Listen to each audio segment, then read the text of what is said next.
Welcome back, dear students, to yet another lecture on the history of English language and literature. Now we are discussing modernism and modernist poetry. We have already introduced modernist poetry and some characteristics of the modernist poetry. And today we shall discuss about, or we shall get acquainted with, three important modernist poets. They are W.B. Yeats, T.S. Eliot and W.H. Auden. Now we shall discuss something about W.B. Yeats, William Butler Yeats, who lived from 1865 to 1939. Now Yeats was an Irish poet and a dramatist who was born in Dublin and educated in London. Now when we talk about W.B. Yeats, we need to know something about the Irish literary revival. The Irish literary revival. Now what is Irish literary revival?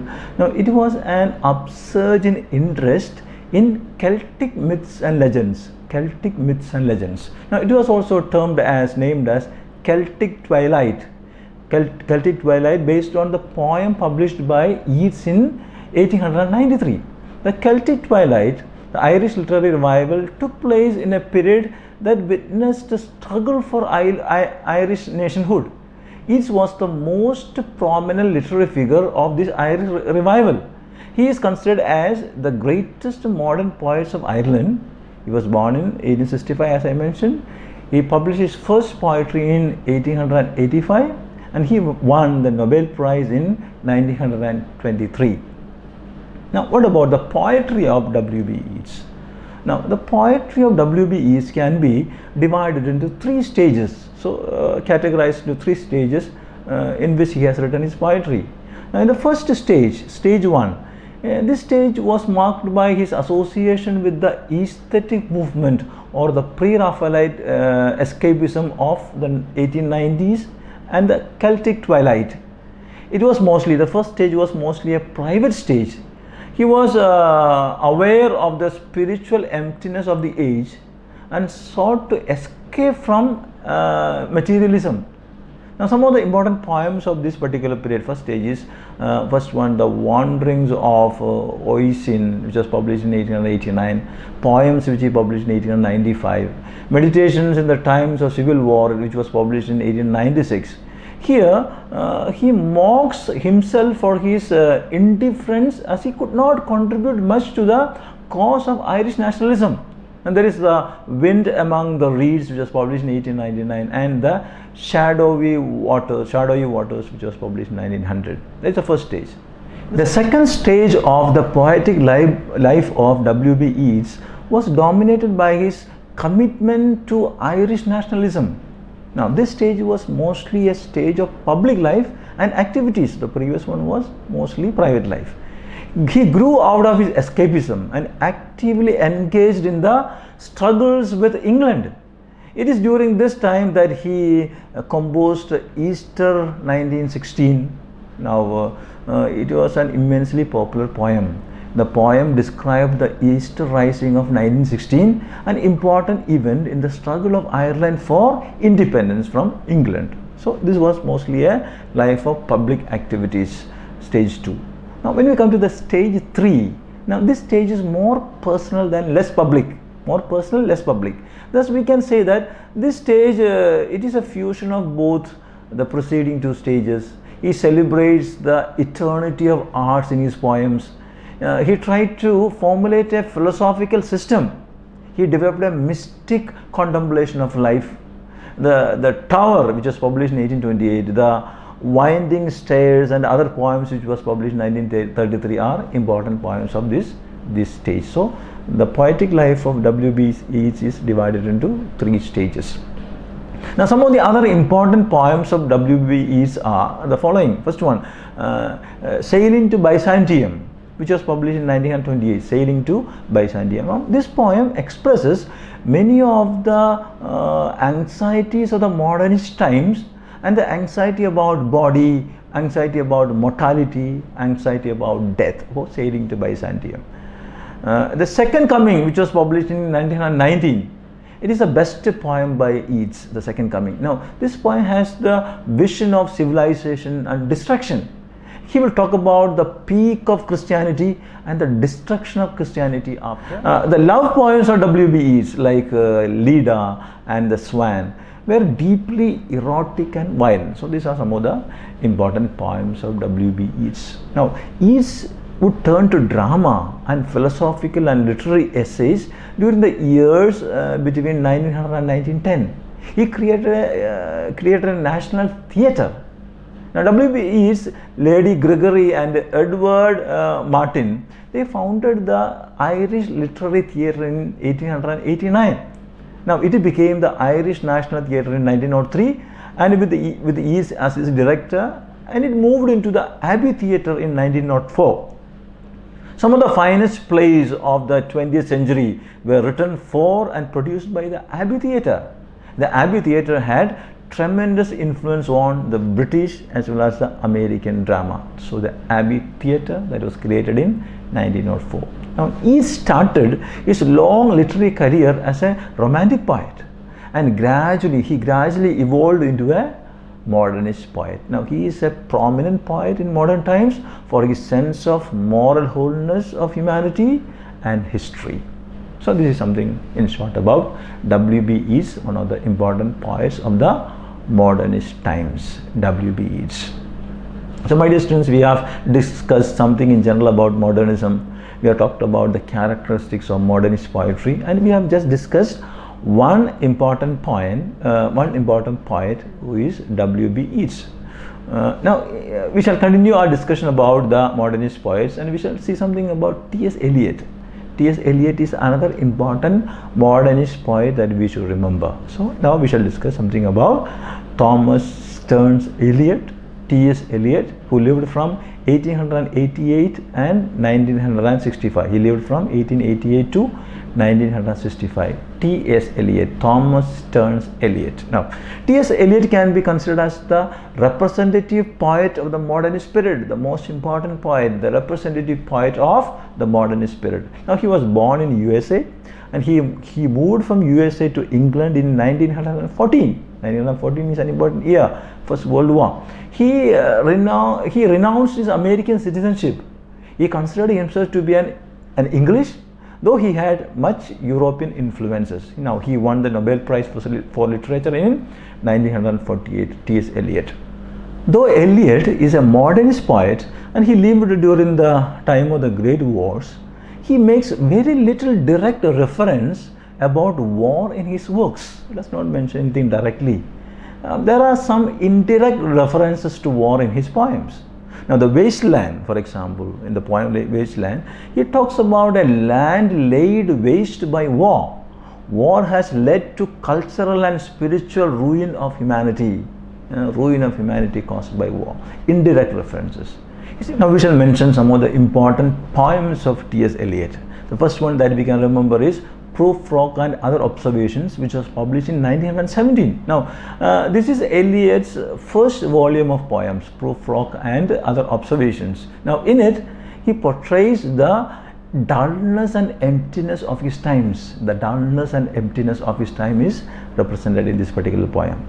The second poem that we can remember is Wasteland, which was published in 1922. Now, it is the prototype and the finest example of modern poetry. Now, in this poem, Eliot traces the malaise or malady or discontent of modern situation to the spiritual vacuum and the rootlessness of modern existence. The Wasteland is a series of impressions depicted through 5 movements, 5 sections. The burial of the dead, the game of chess, the fire sermon, death by water, and what the thunder said. As Eliot himself remarks, the poem Wasteland is a heap of broken images, something representing his own times. He is describing the modern England as a wasteland. Eliot makes use of the legend of the Fisher King in the Arthurian legends to delineate modern London as a wasteland. He is describing his own times. The symbols of drought and flood typify the central idea of death and rebirth in the poem. Now, Eliot has linked the themes of barrenness, decay and death with the Grail myth in the quest for life and resurrection. So the typical example of modernist poetry, the Wystan, which was published in 1922. Now he would publish Ash Wednesday in 1930 and The Four Quarters in 1944.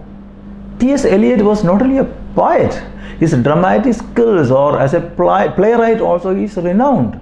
He wrote 7 plays as well. The most noteworthy of the plays written by T.S. Eliot are Murder in the Cathedral, which was published in 1935, The Family Reunion, which came in 1939, The Cocktail Party, that came in 1949.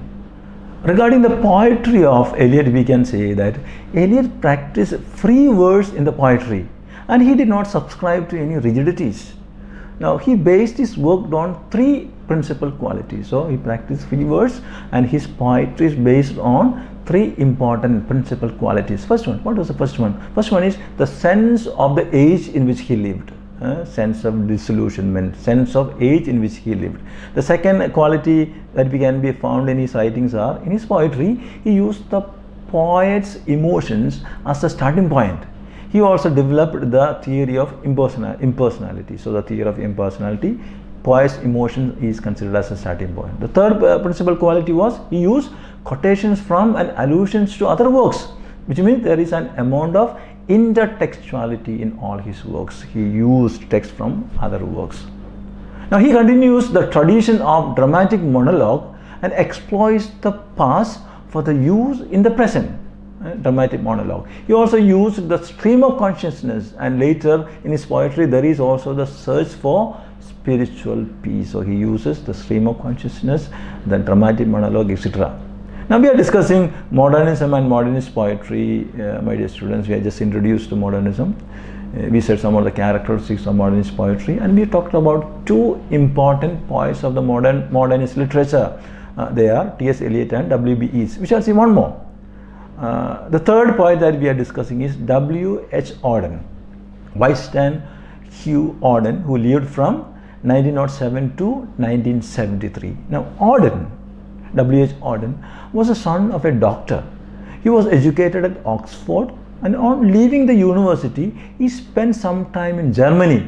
He left England for USA in 1939 and became an American citizen. He was influenced by G.M. Hopkins and T.S. Eliot. So W.H. Auden is also an important modernist poet. Now Auden was disillusioned by the disintegrating civilization of his times.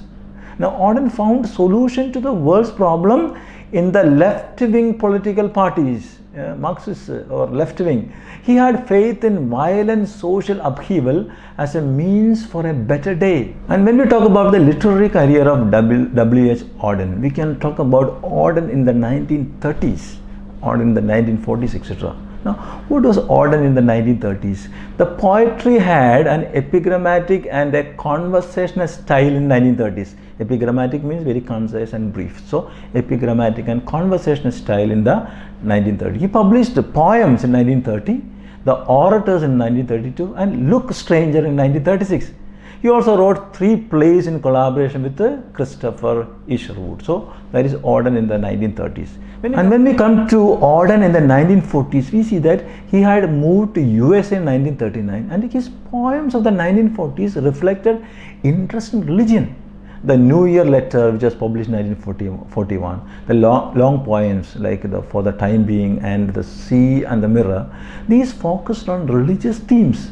He won the Pulitzer Prize in 1948 for poetry for his long poem, The Age of Anxiety. The Age of Anxiety. Now this title, The Age of Anxiety of his poem, which later became a popular phrase that will describe the modern era, the age of anxiety. The modern era is described as the age of anxiety. Now, in memory of Yeats, written in 1939 by W.H. Auden, it was written following the death of W.B. Yeats in January 1939.